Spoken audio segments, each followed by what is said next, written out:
February 3rd, 1972. Boone, North Carolina. 51-year-old Bryce Durham, his 44-year-old wife Virginia, and their 18-year-old son Bobby Joe are found strangled and drowned inside their bathroom after an apparent home invasion. Months later, 4 suspects with a history of burglary are arrested for their alleged roles in the murders, but the charges against them are eventually dropped due to lack of evidence. Suspicion falls upon the Durham son-in-law, Troy Hall, who claimed to have received a phone call from Virginia while the murders were taking place, but there are no conclusive answers about what happened. After that, the trail went cold.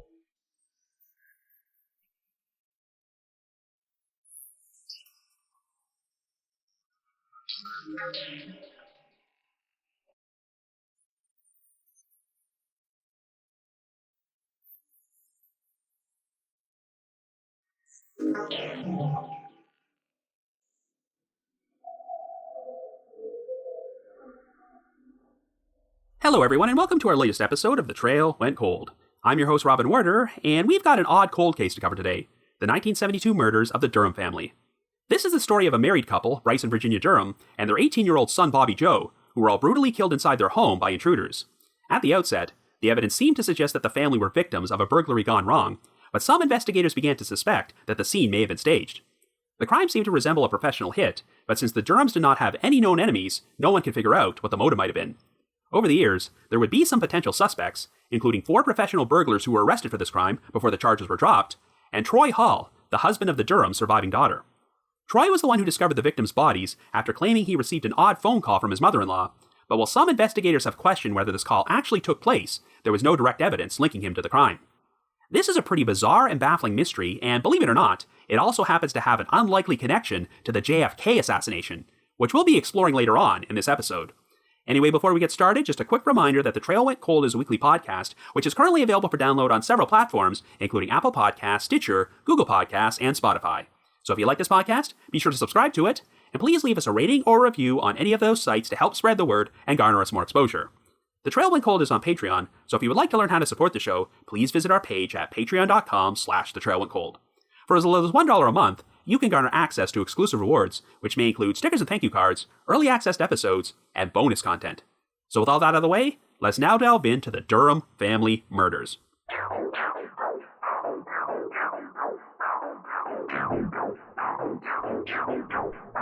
Our story begins in 1972 in Boone, North Carolina, a small town located in Watauga County near the Blue Ridge Mountains, which had a population of just under 9,000 people at that time.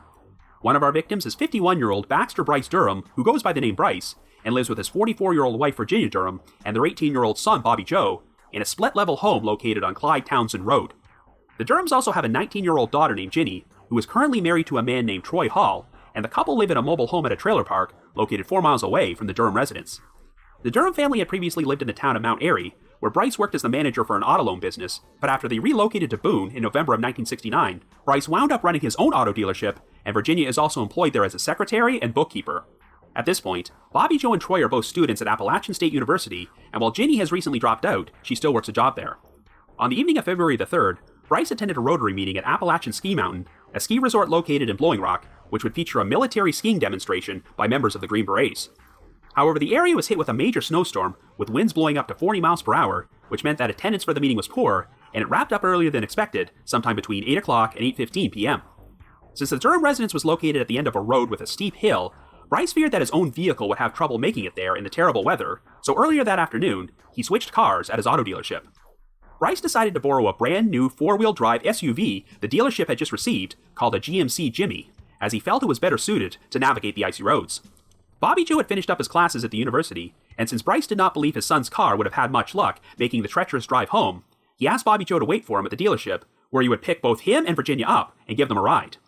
One of Bryce's acquaintances agreed to follow him from the ski resort to the dealership in order to ensure he arrived safely, and he would later say that Bryce made it there at 8:30. Bryce subsequently climbed into the Jimmy with his wife and son and headed home, and neighbors would recall seeing the SUV ascending the hill towards the residence sometime around 9 o'clock. Well, nearly 2 hours later, at 10:50 p.m., the Boone Police Department received an emergency phone call informing them that a murder had taken place at the Durham residence, so they immediately headed there and went inside. When police walked into the bathroom, they were shocked to discover that the bodies of Bryce, Virginia, and Bobby Joe were all draped over the edge of the bathtub. All 3 victims had their hands tied behind their back, and their heads were submerged in water, and while the bathtub's faucet was still running, the overflow drain prevented the water from spilling out onto the floor. It appeared that each victim had been strangled, as Bobby Joe and Virginia had rope markings on their necks, and a nylon cord was wrapped around Bryce's neck. It would later be determined that the official cause of death for all three members of the family was strangulation, though drowning was listed as an additional cause of death for Bryce and Bobby Joe. While Bryce had a minor skull fracture and Virginia had a bloody nose, the victims did not appear to have any defensive wounds, and there were no signs of struggle. It turned out that the phone call to the police had been made by the Durham son-in-law, Troy Hall, who had traveled to the Durham residence with his wife Ginny and one of their neighbors at the trailer park, a private investigator named Cecil Small.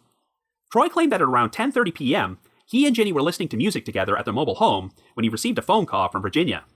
Even though her voice was muffled and Troy could not make out everything she was saying because of the music, Virginia told him that 3 black men were inside their house and beating up Bryce and Bobby Joe in another room.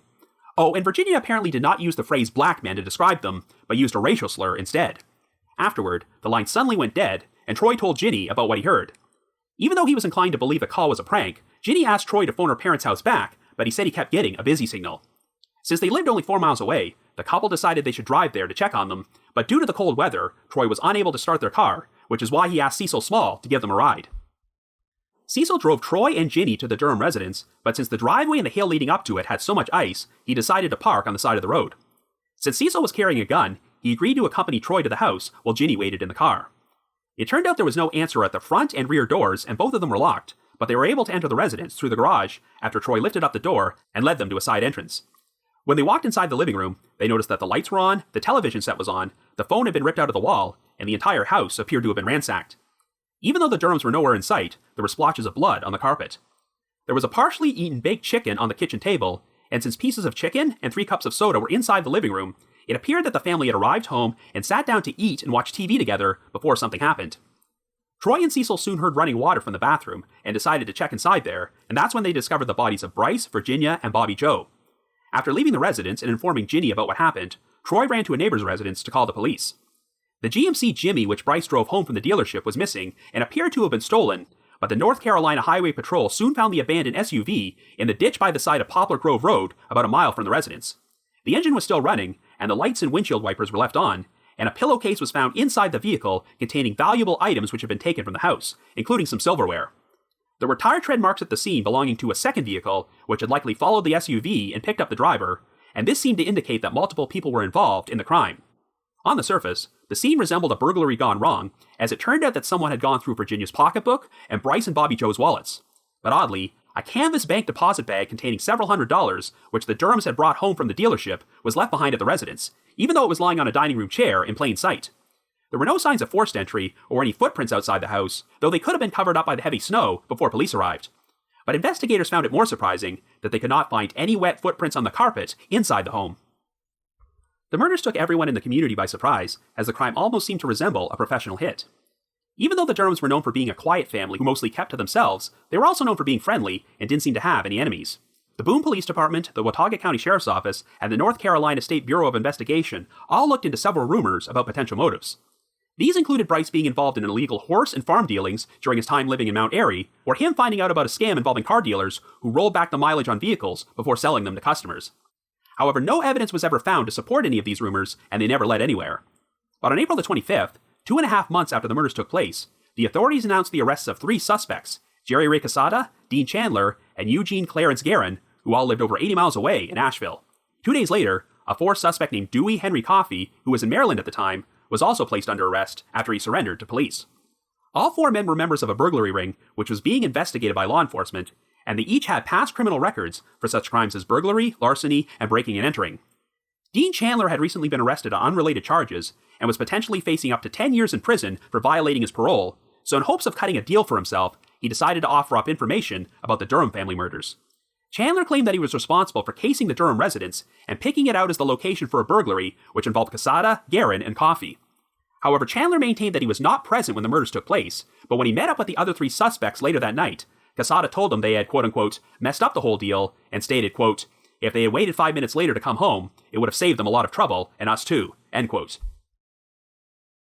The arrest seemed to contradict Troy Hall's account of the phone call he received from Virginia, as she supposedly told him they were being attacked by 3 black men, but all 4 of these suspects were white.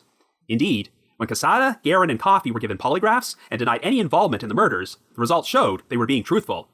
When a pretrial hearing took place in June, the charges against Guerin and Coffey were dropped after a judge ruled that there was no evidence or probable cause to bring either of them to trial. But the charges against Quesada were not dropped because Chandler's wife testified that Quesada had confessed his involvement in the murders to her and threatened her entire family if she ever spoke to the authorities.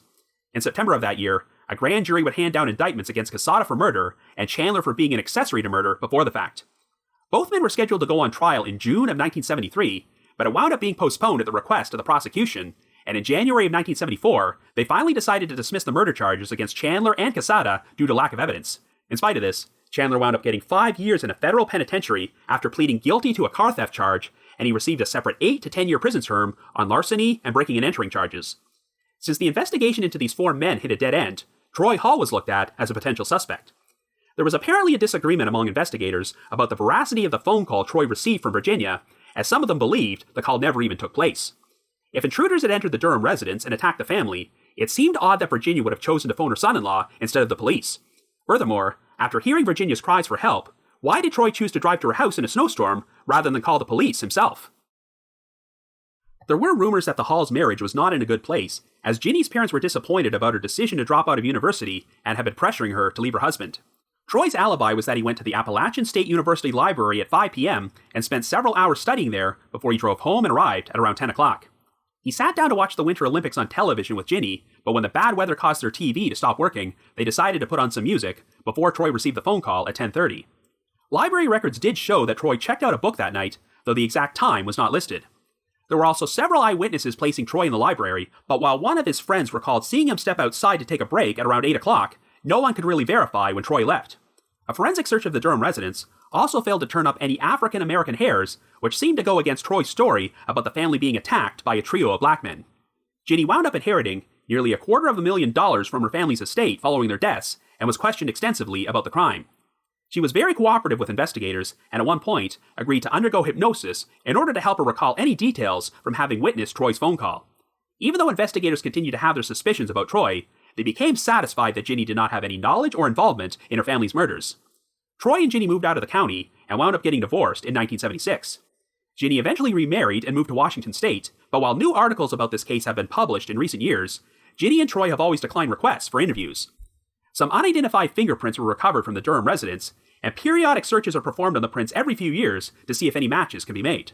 However, there is apparently no remaining evidence which can be reliably tested for DNA, as the number of investigating officers who showed up at the residence that night may have contaminated the crime scene. So after nearly 50 years, the murders of the Durham family continue to remain unsolved. So I guess you could say, the trail went cold.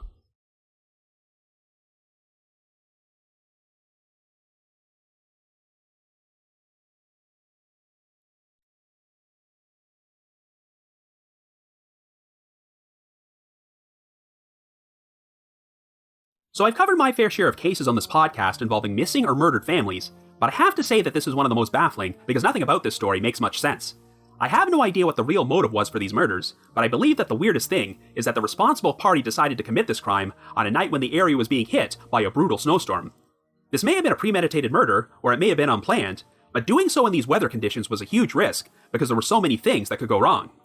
Hell, the discovery of the Durham's SUV in a ditch about a mile away from the residence might be evidence of this, because for all we know, the perpetrator may have been intending to steal the vehicle before they veered off the icy road. What was so important that someone felt they just had to travel to the Durham residence in such terrible conditions on this particular night? What could their possible motive have been? Well, the person who had the most to gain was Ginny Hall, since she wound up inheriting her family's estate, but it sounds like investigators are pretty certain she had nothing to do with it. Obviously, Troy Hall seems like a promising suspect, but in the long run, he really didn't gain anything from this crime. Troy and Ginny have always been under close scrutiny for the decision to travel to the Durham residence to discover the bodies on their own, but perhaps the most enigmatic character in this whole story is their neighbor, Cecil Small, who gave the Halls a ride to the murder scene. Cecil's role in this story is relatively minor, but he also happens to be linked to one of the most famous events of the 20th century. Yes, like I mentioned in the intro, this case has an unlikely connection to the assassination of President John F. Kennedy. So just over 8 years before these murders took place, Cecil and his wife Mildred were driving back home after a cross-country road trip to California, but wound up having to stop in Dallas, Texas because of mechanical problems with their truck. On November the 22nd, 1963, Cecil drove into the downtown area to visit an auto parts shop and happened to catch a glimpse of the president's motorcade heading towards Dealey Plaza about a block away. Well, as I'm sure you're well aware, something pretty significant happened on this date, and sure enough, when Cecil arrived at the auto parts shop, a television set was broadcasting the news about President Kennedy being shot. Since this particular shop did not have the wheel bearings which Cecil's truck required, he was directed towards another auto parts shop on Dallas' south side near the Oak Cliff neighborhood, so Cecil headed there to pick them up. He claimed that he pulled over and stopped to ask a young man for directions, and since he was also heading towards Oak Cliff, the man asked Cecil for a ride.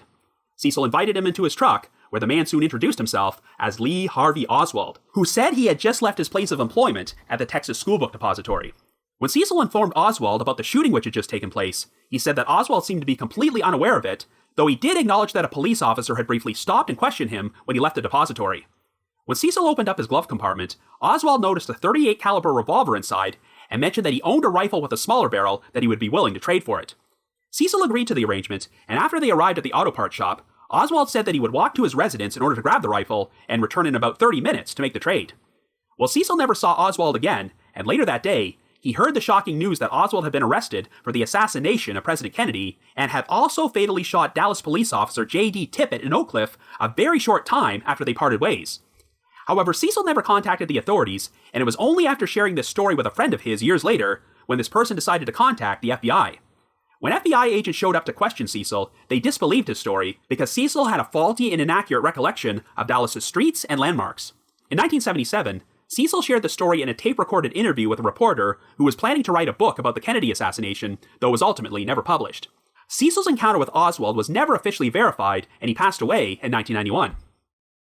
Now, the official version of events in the Warren Commission report is that after he shot Kennedy and left the Texas School Book Depository, Oswald hopped on a bus, but after he became stuck in a traffic jam, Oswald decided to get off the bus and took a taxi the rest of the way to Oak Cliff before he crossed paths with Officer Tippit and shot him.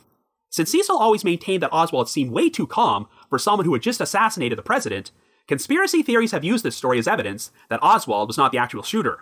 Okay, so I'm certainly not going to imply that the murders of the Durham family have any connection to the Kennedy assassination, and even if his story about Oswald is true, I'm sure it's nothing more than a coincidence that Cecil Small happened to find himself embroiled in two separate crimes which took place years apart in two different states. But Cecil's colorful background just adds an extra element of weirdness to this story, as well as some ambiguity about whether he was just an innocent eyewitness or if he might have actually been complicit in the murders. There has been a lot of debate about the motivation behind Troy's decision to ask Cecil to give him a ride to the murder scene. Troy might have done so because his own car legitimately would not start, or the whole thing could have been a ploy for Cecil to function as an alibi witness.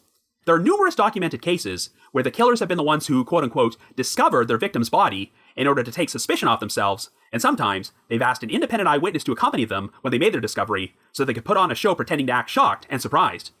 This could be the reason Cecil became involved in this whole saga to begin with, but if Troy was the killer, it's pretty remarkable that both him and Lee Harvey Oswald asked Cecil for rides right after they committed horrific murders. Talk about being in the wrong place at the wrong time. But of course, if Cecil completely fabricated his story about Oswald, then does that damage his credibility as an eyewitness in this case? The authorities never indicated that they believed Cecil had any knowledge or involvement in the murders of the Durham family, and that's probably true, but his presence just adds an extra complication to this story. But before we talk more about the theory of Troy being the killer, let's explore alternate possibilities. The Durhams had only been living in Boone and operating their car dealership for just over 2 years at this point, and were known for mostly keeping to themselves, so it doesn't sound like anyone had anything bad to say about them. It sounds like Bryce was a pretty honest, straightforward guy, and Virginia appeared to be the same way, and while Bobby Joe was described as being quiet and shy by his fellow students, he was also considered to be a very nice and polite young man who never caused trouble. Even though there were a number of rumors about Bryce being targeted because he had knowledge or involvement in illegal activity, these were never substantiated, but given the unusual manner of death, I can see why one would be inclined to believe this crime was some sort of organized professional hit. I mean, it would be one thing if all the victims had been shot or stabbed to death in a fit of rage, but someone went to the trouble of tying Bryce, Virginia, and Bobby Joe's hands behind their back before strangling them and submerging their heads in a bathtub filled with water. If you search online, you'll be able to find crime scene photos of the 3 bodies draped over the edge of the tub, and it's such a disturbing sight that you have to wonder if there's a reason they were murdered in this particular fashion. So during the early stages of the investigation, 4 suspects were arrested. Jerry Ray Quesada, Eugene Clarence Guerin, and Dewey Henry Coffey, who supposedly committed the murders during a botched burglary, and Dean Chandler, who claimed he was not actually present, but was considered to be an accessory since he picked out the Durham residence. While the murder charges against all 4 men were ultimately dropped, that was mostly due to the lack of evidence, and it doesn't sound like they were technically cleared or exonerated. But the big issue is that there doesn't seem to be anything linking these suspects to the crime, aside from the confession from Dean Chandler, a career criminal who was not exactly the most reliable eyewitness. He was facing a number of unrelated charges at that time, and a potentially lengthy prison sentence, so I could totally see him playing the role of jailhouse informant and completely fabricating the story in order to cut a deal for himself. You'll notice how he conveniently distanced himself from the crime by claiming that all he did was pick out the house for the other 3 men to burglarize, but was not actually present when the murders took place. Needless to say, there are a number of issues with this entire story. I mean, I know criminals are not always the sharpest tools in the shed, but it still strikes me as odd that anyone would decide to go through with this burglary on a night when the area was being hit with such a terrible snowstorm, particularly since these men all lived over 80 miles away in Asheville. According to Chandler, when he met with the suspects afterwards, they told him that the family would have saved themselves a lot of trouble if they had just come home 5 minutes later, which suggests that the Durhams were killed because they walked in on the burglary while it was in progress. However, the evidence at the house completely contradicts this, as the family had enough time to eat some baked chicken, pour themselves some soda, and sit down to watch TV after they arrived home. There were also no signs of forced entry, and the lack of wet footprints on the carpet almost seems to suggest that the Durhams opened the door and let their killer or killers into the house before they were attacked.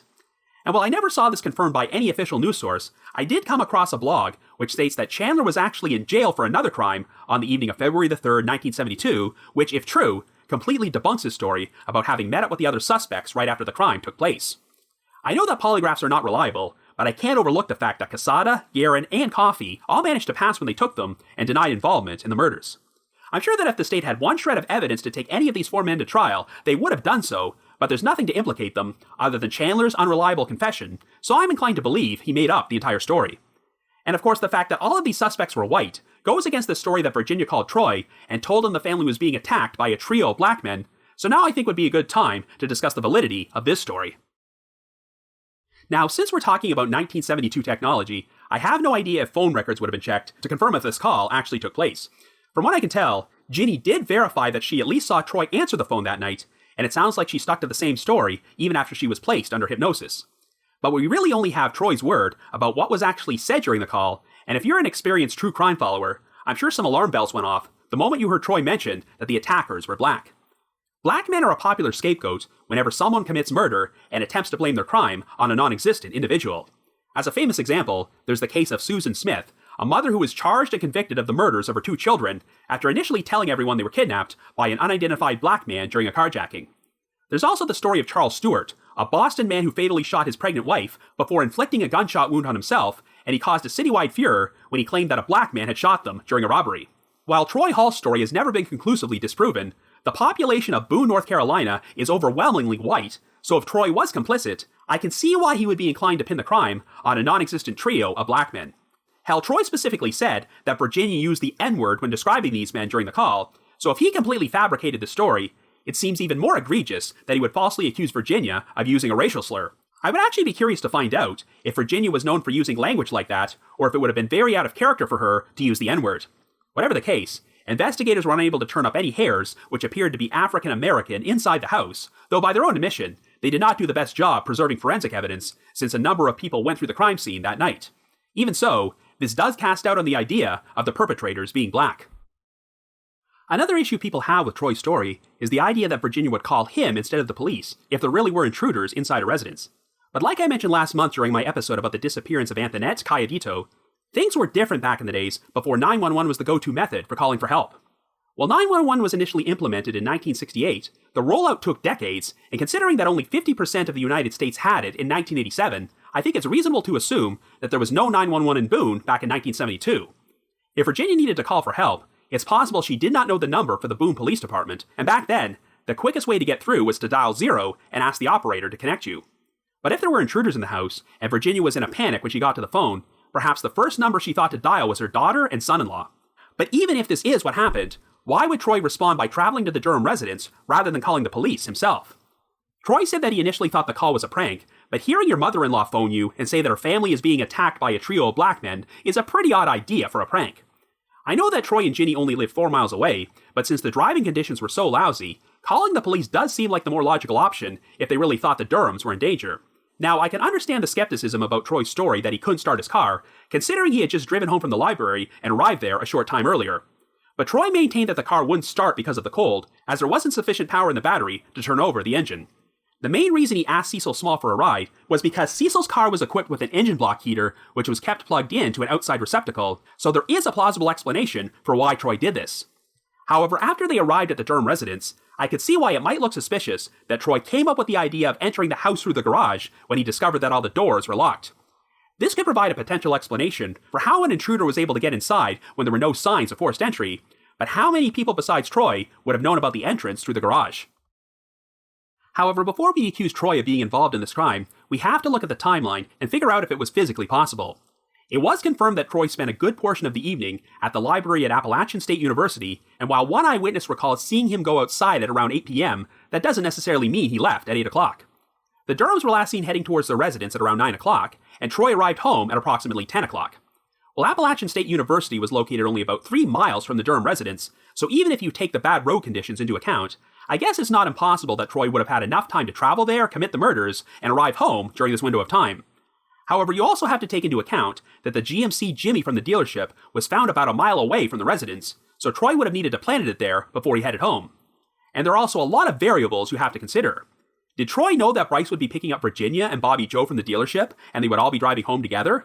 Did he know Bryce was attending a Rotary meeting at the ski resort?